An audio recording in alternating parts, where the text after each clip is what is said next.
الحمد لله وكفى وسلام على عباده الذين اصطفى أما بعد فأعوذ بالله من الشيطان الرجيم بسم الله الرحمن الرحيم قل إن كنتم تحبون الله فاتبعوني يحببكم الله ويغفر لكم ذنوبكم والله غفور رحيم صدق الله العظيم.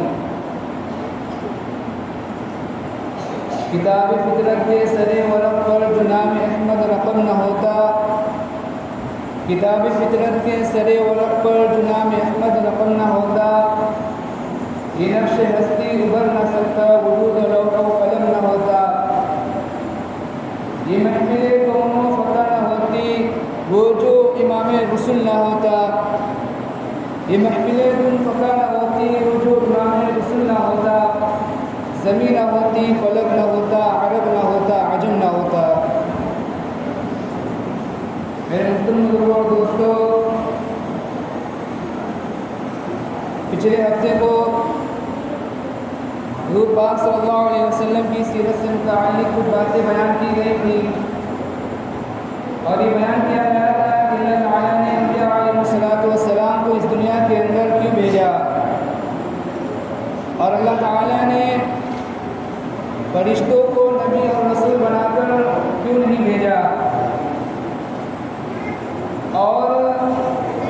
پچھلے جو نبی اور رسول آتے تھے وہ کسی خاص علاقے کے لیے آتے تھے، وہ کسی قوم کے لیے نبی اور رسول بنا کر بھیجے جاتے تھے، لیکن اللہ تعالیٰ نے ہمارے نبی حضرت محمد صلی اللہ علیہ وسلم کو سارے عالم کے لیے نبی اور رسول بنا کر بھیجا. قیامت تک کی جتنے انسان اور جنات آئیں گے آپ صلی اللہ علیہ وسلم کو تمام لوگوں کے لیے نبی اور رسول بنا کر بھیجا. اللہ تعالیٰ نے قرآن کے اندر ارشاد فرمایا وَمَا أَرْسَلْنَاكَ إِلَّا رَحْمَةً لِلْعَالَمِينَ، کہ اے نبی صلی اللہ علیہ وسلم ہم نے آپ کو سارے عالم کے لیے رحمت بنا کر بھیجا. یہ باتیں پچھلے جمعے کو بیان کی گئی تھی. آج انشاءاللہ پاک صلی اللہ علیہ وسلم کے خاندان کے بارے میں کہ آپ صلی اللہ علیہ وسلم کا خاندان کیسا تھا، اور آپ صلی اللہ علیہ وسلم کس خاندان سے تھے، اور آپ صلی اللہ علیہ وسلم کے جد اعلیٰ کون تھے، انشاءاللہ اس کو بیان کیا جائے گا. انبیاء علیہ السلام میں ایک نبی گزرے حضرت ابراہیم علیہ السلام.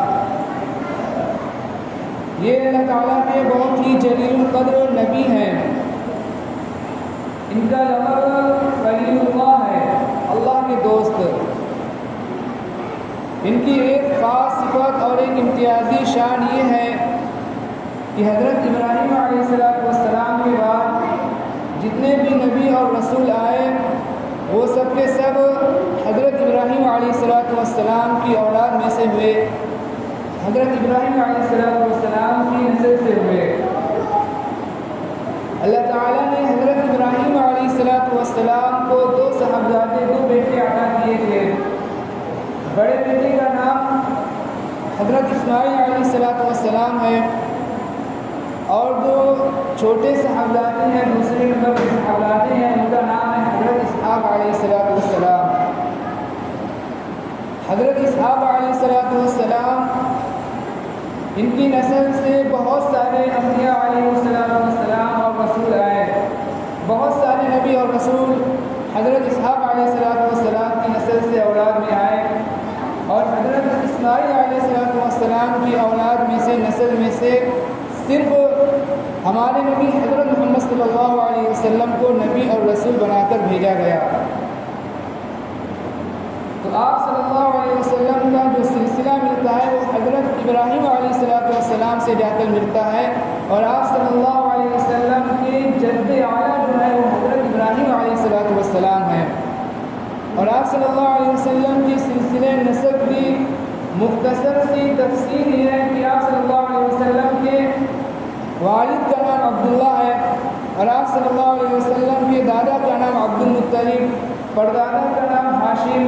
اور پھر اس کے بعد عبد مناف، پھر قصی، پھر کلاب. یہ آپ صلی اللہ علیہ وسلم کا یہ مختصر سا سلسلہ نسب ہے. پھر کلاف سے عدنان تک یہ آپ صلی اللہ علیہ وسلم کی آباء و اجداد کی ایک پیڑھی ہے۔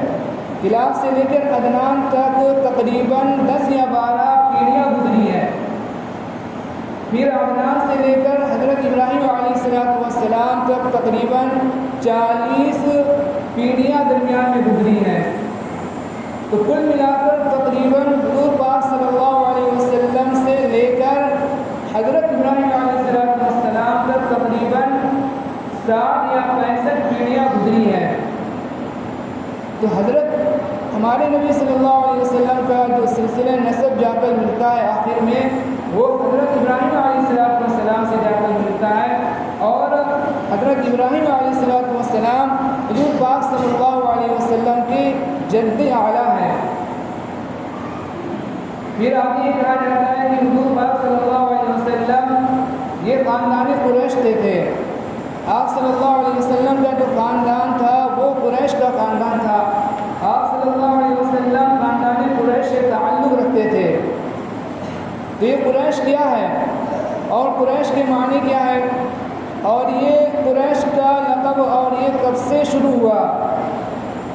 تو کتابوں کے اندر لکھا ہے کہ حضور پاک صلی اللہ علیہ وسلم کے آباء و اجداد میں سے ایک نام ہے فہر بن مالک۔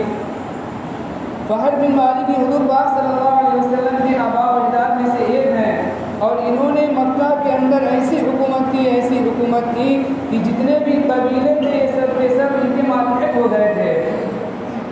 اور عربی زبان کے اندر جو قریش کے بہت سارے معنی آتے ہیں، ان میں سے ایک معنی یہ ہے کہ سمندر کا ایک ایسا جانور ہوتا ہے جس سے سمندر کے جتنے بھی جانور ہوتے ہیں وہ سب کے سب ڈرتے ہیں، سب کے سب اس سے ڈرتے ہیں،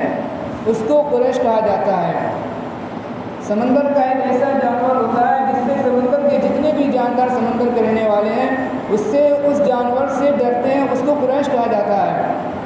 اور حضور پاک صلی اللہ علیہ وسلم کی جو جد امجد میں سے حضور پاک صلی اللہ علیہ وسلم کے آباء و اجداد میں سے جو فہر بن مالک گزرے ہیں، انہوں نے مکہ کے اندر ایسی حکومت کی تھی کہ جتنے بھی قبیلے والے تھے یہ سب کے سب ان کے ماتحت ہو گئے تھے، اس لیے ان کو بھی قریش کہا جانے لگا۔ پھر ان کے بعد فہر بن مالک کے بعد جتنے بھی ان کے خاندان کے لوگ آئے ان کو کیا کہا جانے لگا؟ قریشی کہا جانے لگا۔ اس لیے حضور پاک صلی اللہ علیہ وسلم کو کہا جاتا ہے کہ آپ صلی اللہ علیہ وسلم قریشی خاندان سے تھے۔ آپ صلی اللہ علیہ وسلم کا جو خاندان تھا وہ خاندان قریش تھا، اور یہ خاندان جو ہے بہت ہی عزت والا اور بہت ہی عظمت والا خاندان تھا۔ ہمیشہ سے شروع ہی سے یہ خاندان بہت ہی عزت والا، عظمت والا اور باوقار معاشرے کے اندر سمجھا جاتا تھا۔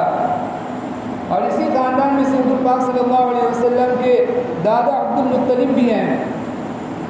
اور ان کا نام عبد المطلب ہے، اور یہ بہت ہی عزت والے اور سردار تھے، ان کا سرداروں میں شمار ہوتا تھا، اور بہت ہی عزت والے باوقار، اور ان کا ایک رعب اور دبدبہ تھا۔ اللہ تعالیٰ نے خواجہ عبد المطلب کو 10 بیٹے عنایت کیے تھے، 10 بیٹے عطا کیے تھے۔ سب سے جو چھوٹے بیٹے تھے حضور پاک صلی اللہ علیہ وسلم کے دادا کے جو سب سے چھوٹے بیٹے تھے وہ حضور پاک صلی اللہ علیہ وسلم کے والد محترم تھے، حضرت عبداللہ۔ تو اللہ تعالیٰ نے خواجہ عبد المطلب کو 10 بیٹے عطا کیے تھے۔ سب سے چھوٹے جو بیٹے تھے وہ حضور پاک صلی اللہ علیہ وسلم کے والد تھے، جن کا نام تھا عبداللہ۔ اور جب یہ عبداللہ جو بڑے ہونے کے بعد دادا نے خواجہ عبد المطلب نے ان کا نکاح جو قبیلہ بنو زہرہ کی ایک بہت ہی معزز ترین خاتون حضرت آمنہ سے کر دیا،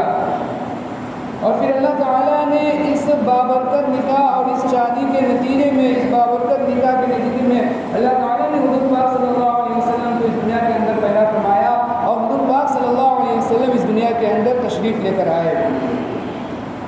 اور حضور پاک صلی اللہ علیہ وسلم جب اس دنیا کے اندر تشریف لے کر آئے تو بہت ساری عجیب و غریب باتیں اور بہت سارے عجیب و غریب واقعات رونما ہوئے۔ ان میں سے کچھ یہ ہے کہ کسریٰ جو بادشاہ تھا، اس کے محل کے اندر ایک آگ جلا کرتی تھی جو مسلسل صدیوں سے ایک آگ جل رہی تھی، جو کبھی بجھتی نہیں تھی، رات و دن وہ آگ جلا کرتی تھی۔ لیکن جب حضور پاک صلی اللہ علیہ وسلم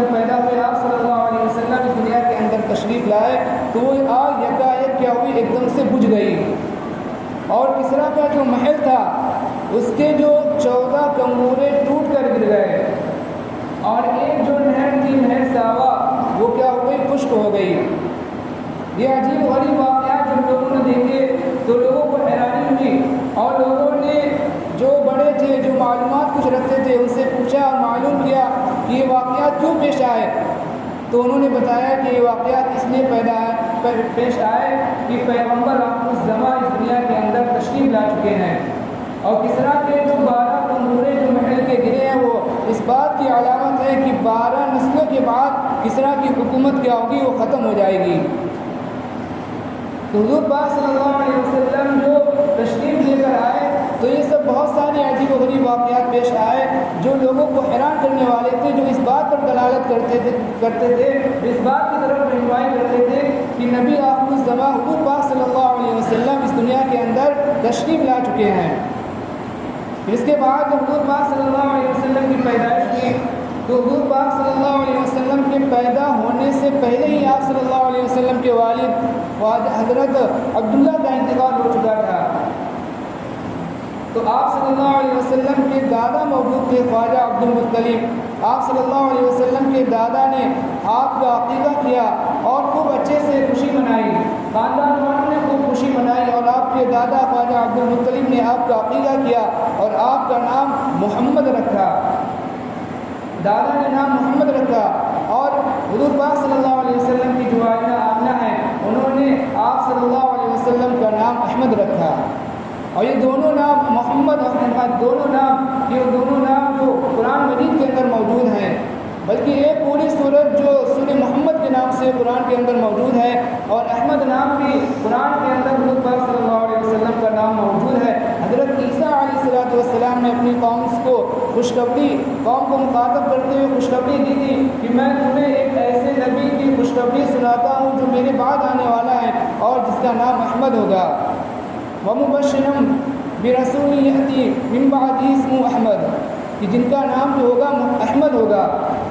اور یہ دونوں کے دونوں نام محمد اور احمد جو حضور پاک صلی اللہ علیہ وسلم کے ہیں، یہ دونوں کے دونوں نام حضور پاک صلی اللہ علیہ وسلم پر مکمل طور پر صادق آتے ہیں، مکمل طور پر یہ بیٹھتے ہیں، اس لیے کہ احمد نام کے معنی ہیں اللہ تعالیٰ کی سب سے زیادہ تعریف کرنے والا، اور حضور پاک صلی اللہ علیہ وسلم نے اللہ تعالیٰ کی ایسی تعریف کی اور ان الفاظوں کے اندر تعریف کی کہ وہ ایسی تعریف شاید بھی کوئی نہیں کر سکتا۔ اور محمد کے معنی ہیں جس کی بہت تعریف کی جائے، اور حضور پاک صلی اللہ علیہ وسلم اس بات میں کہ آپ صلی اللہ علیہ وسلم کی تعریف کی جائے، آپ صلی اللہ علیہ وسلم قابل تعریف ہے، قابل تعظیم ہے، قابل ستائش ہے، قابل تعریف ہے۔ تو یہ دونوں نام، جو ایک نام محمد جو دادا نے رکھا اور ایک نام احمد جو والدہ نے رکھا، جو والدہ کو حضور پاک صلی اللہ علیہ وسلم کی پیدائش سے پہلے ہی اللہ تعالیٰ کی طرف سے بتلا دیا گیا تھا، عقیقہ کر دیا گیا تھا، تو یہ دونوں کے دونوں نام حضور پاک صلی اللہ علیہ وسلم پر کیا بیٹھتے ہیں، دونوں کے دونوں نام یہ حضور پاک صلی اللہ علیہ وسلم پر فٹ بیٹھتے ہیں۔ اور حضور پاک صلی اللہ علیہ وسلم کے جو والد عبداللہ ہے، ان کا جو حضور پاک صلی اللہ علیہ وسلم کی پیدائش سے پہلے ہی انتقال ہو گیا تھا، اس لیے دادا جو تھے خواجہ عبد المطلب، یہ حضور پاک صلی اللہ علیہ وسلم سے بہت زیادہ محبت کرتے تھے، یہ مکہ کے سردار تھے۔ جب جو اپنی مسند اور اپنی جگہ کے اوپر بیٹھتے تھے تو جتنے بھی لوگ ہوتے تھے کسی کو بات کرنے کی ہمت نہیں ہوتی تھی، لیکن جب حضور پاک صلی اللہ علیہ وسلم آتے تھے تو وہ آپ صلی اللہ علیہ وسلم کو اپنے پاس بٹھاتے تھے اور بہت زیادہ محبت کا اور بہت زیادہ پیار کا اظہار کرتے تھے۔ اگر کسی کو ناگواری ہوتی تو خواجہ عبد المطلب آپ صلی اللہ علیہ وسلم کے دادا فرماتے کہ یہ میرا بیٹا جو ہے، یہ میرا پوتا، اس کی عجیب و غریب شان ہے، اس کی شان ہی الگ ہے، اس کی شان بالکل الگ ہے، تو بہت زیادہ محبت فرماتے تھے۔ اس لیے کہ حضور پاک صلی اللہ علیہ وسلم کے والد کا بھی پہلے انتقال ہو گیا تھا، اور آپ صلی اللہ علیہ وسلم جو تھے وہ یتیم پیدا ہوئے تھے، اور آپ صلی اللہ علیہ وسلم کے اندر بچپن ہی سے بہت ساری خوبیاں پائی جاتی تھی، بہت سارے کمالات پائے جاتے تھے، بہت ساری ایسی باتیں پائی جاتی تھی جو اس بات کی طرف اشارہ کرتی تھی کہ یہ بچہ جو پیدا ہوا ہے کوئی معمولی بچہ نہیں ہے، بلکہ یہ بڑی خوبی والا بچہ ہے، بڑی کمالات والا بچہ ہے۔ اس لیے حضور پاک صلی اللہ علیہ وسلم کی جو دادا تھے وہ آپ صلی اللہ علیہ وسلم سے بہت زیادہ محبت کرتے تھے۔ تو یہ آپ صلی اللہ علیہ وسلم کا جو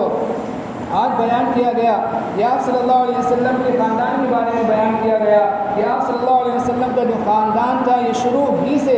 حضرت آدم علیہ السلام سے لے کر حضور پاک صلی اللہ علیہ وسلم تک اور قیامت تک یہ آپ صلی اللہ علیہ وسلم کا جو خاندان ہے یہ ہمیشہ کیا ہے، ممتاز خاندان رہا ہے، سب سے اعلیٰ اخلاق والا اور سب سے اعلیٰ کردار والا خاندان رہا ہے۔ حضور پاک صلی اللہ علیہ وسلم نے ارشاد فرمایا ولدت من نکاح لا من سفاح، کہ میری پیدائش جو ہوئی ہے وہ نکاح کے ذریعے سے ہوئی ہے، حرام کاری کے ذریعے سے میری پیدائش نہیں ہوئی۔ یعنی حضرت آدم علیہ السلام سے لے کر اب تک جتنے بھی لوگ میرے خاندان سے گزرے ہیں وہ سب کے سب جو پیدائش کی ہوئی ہے، وہ سب کے سب جو ہوئے ہیں ان کی پیدائش جو نکاح کے ذریعے سے ہوئی ہے، کسی نے حرام کاری بھی نہیں کی، بلکہ سب کے سب کیا ہیں، سب کے سب نکاح کے ذریعے سے دنیا کے اندر آئے ہیں۔ تو حضور پاک صلی اللہ علیہ وسلم کا جو خاندان تھا وہ نہایت اعلیٰ درجے کا خاندان تھا۔ وقت ہو گیا تو آج جو بیان کیا گیا وہ یہ بیان کیا گیا کہ حضور پاک صلی اللہ علیہ وسلم کا جو خاندان تھا وہ بہت ہی عزت والا خاندان تھا، اور آپ صلی اللہ علیہ وسلم کے جو جد اعلیٰ تھے وہ حضرت ابراہیم علیہ السلام تھے۔ وقت ہو گیا ہے، اسی طرح کی بات کرتا ہوں۔ ہمارا نہیں